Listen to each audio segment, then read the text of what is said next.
সম্প্রতি ঋষি কৌশিকের একটি নতুন পোস্ট আর আজকের একটি ভিডিওকে কেন্দ্র করে তার ব্যক্তিগত জীবন নিয়ে নানা প্রশ্ন উঠেছে। একজন বিবাহিত পুরুষ এবং নারীর কথা তুলে ধরে তিনি অনেক রকমই কথা বলেছেন।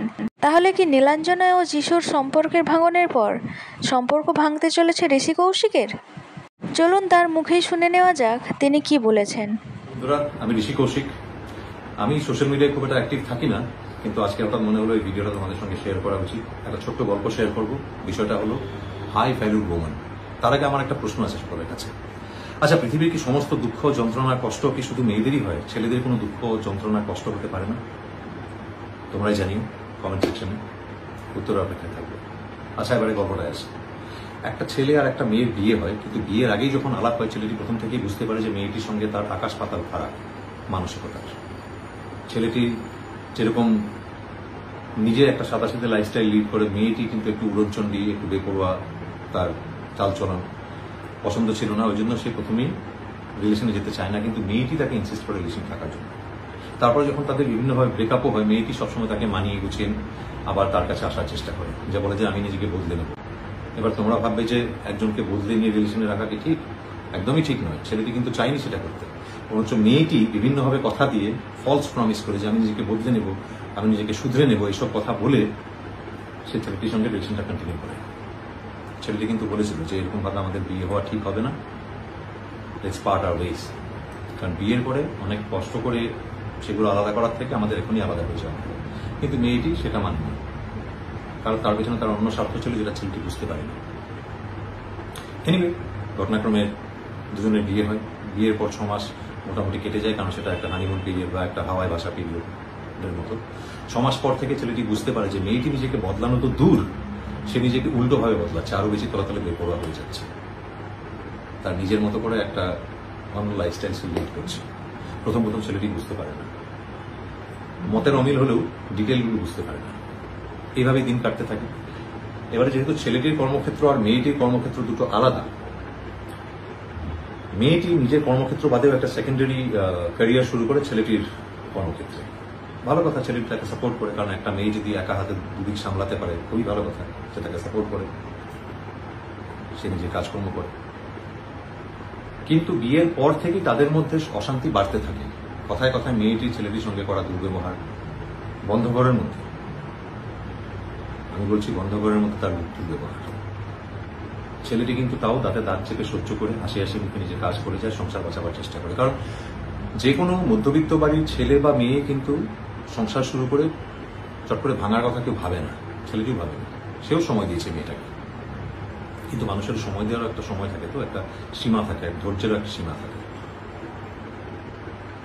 কথায় কথায় ছোটখাটো কথায় খালি ঝগড়া করা, নিজের এস্টাবলিশমেন্ট নিয়ে ছেলেটাকে বোস্ট করা যে আমি এই করেছি, আমি এই চাকরি করি, ওই করি। ভালো কথা, ছেলেটি মেয়েটাকে কিন্তু অ্যাপ্রিসিয়েট করে যে তুমি নিজের কর্মক্ষেত্রে নিজেই এরকম এস্টাবলিশ, এটা খুব ভালো কথা। কিন্তু সংসার তো এইভাবে হয় না। কিন্তু মেয়েটি সংসারও চায় অবশ্য, আর তার সঙ্গে সঙ্গে তার নিজস্ব বেপরোয়া লাইফস্টাইলটাও লিড করা চায়। বলে না, স্বভাব বদলায় না, মেয়েটিরও বদলায় না। আচ্ছা, তোমরাই বলো তো, কখনো বছরে 2-1টা অকেশনে খালি শাড়ি পরে, মাথায় বড় টিপ নিয়ে, সিঁথিতে সিঁদুর নিয়ে, এদিকে খুব করে সিগারেট খাওয়া, অফিস আওয়ারের পর তার অন্যান্য পুরুষ বন্ধুদের সঙ্গে সে বাইরে গিয়ে ড্রিঙ্ক করে পার্টি করা, এগুলোই কি হাই ভ্যালুড ওম্যানের পরিচয়?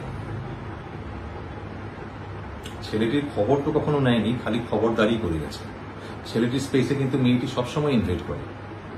কোন বন্ধু বান্ধব কার সঙ্গে কোথায় গেল, কোথায় কি করছে, সব জানা চায়। ছেলেটি কিন্তু কখনোই মেয়েটির স্পেসে নাক গলায়নি।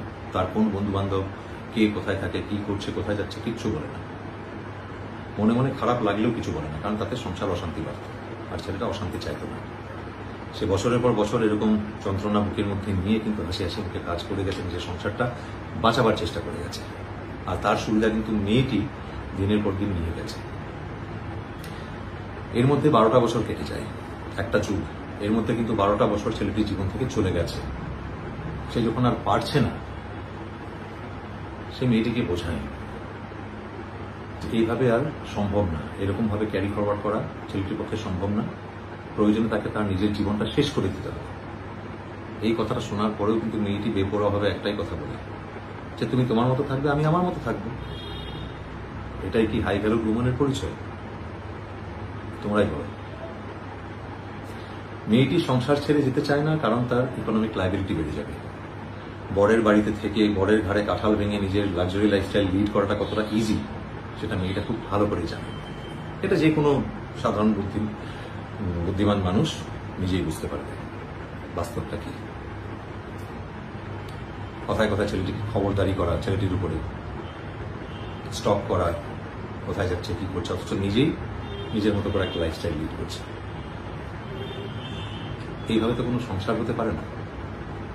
কারো গায়ে যদি টিউমার হয়, সেটা বছরের পর বছর বাড়তে বাড়তে ক্যান্সারাস ফর্ম নেয়, তাহলে 12 বছর হয়ে গেছে বলে সেই মানুষটা কি মায়া জাগিয়ে টিউমারটাকে বাঁচিয়ে রেখে নিজের মৃত্যুর পথে এগিয়ে যাবে নাকি অপারেট করে বাদ দেবে? তোমরাই উত্তর দাও, কি করা উচিত? এই কথাটাই কিন্তু ছেলেটা মেয়েটাকে সসম্মানে বুঝিয়েছিল, কিন্তু মেয়েটি সেরকম ভাবে একটা বেপরোয়া উত্তর দেয়। নিজেই একটা হাই স্যালারি পোস্টে চাকরি করার পরেও সেই টাকায় নিজের লাক্সারিয়াস লাইফস্টাইল লিড করা, নিয়মিত দামি দামি শপিং করা, দামি মেকআপ, ব্র্যান্ডেড জামা কাপড়, লাক্সারিয়াস জিমে গিয়ে মেম্বারশিপ নিয়ে নিজের লাক্সারি লাইফস্টাইল লোককে দেখানো, এগুলোই কি হাই ভ্যালু উমেনের পরিচয়? আর সেই মেয়েটি ছেলেটিকে বাইরে বদনাম করার বাদেও নিজেকে এমন সুগার কোট করে রেখেছে এতদিনে যে তার মতো লক্ষ্মীমন্ত আর সংসারী মেয়ে পৃথিবীতে দ্বিতীয় একটা হয় না। হয়তো সত্যিই হয় না, এরকম দুমুখ মেয়ে হয়তো হয় না কোথাও। সে আবার ছেলেটাকে বদনাম করার জন্য তার পরিচিত লোকেদের সামনে এটাও বলেছে ছেলেটার নাকি মানসিক ভারসাম্যহীনতা চলে এসেছে, তার মানসিক রোগ হয়েছে। ছেলেটাকে নাকি বহু বছর ধরে সেই কাজ এনে দেয়। এইসব কথার পরেও সেই ছেলেটি কিভাবে মেয়েটার সঙ্গে সংসার করবে? আর এই নিয়ে কথা বলতে গেলেই কথায় কথায় ছেলেটিকে বিভিন্ন কমিশন, পুলিশ, সাইবার ক্রাইম এইসবের ভয় দেখায়, কিন্তু ছেলেটি ভয় পায় না, কারণ ছেলেটি আসল সত্যিটা জানে কবে থেকে কোথায় কি কি হয়েছে। এবারে তোমরা সেই সত্যি ভিডিওটা দেখলে, সবটাই বুঝতে পারলে। তোমাদের অসংখ্য ধন্যবাদ ধৈর্য ধরে পুরো ভিডিওটা দেখার জন্য। তোমাদের মতামত জানিও কমেন্ট সেকশনে, আমি সেই অপেক্ষায় থাকবো। সকলে খুব ভালো থেকো, বাই বাই।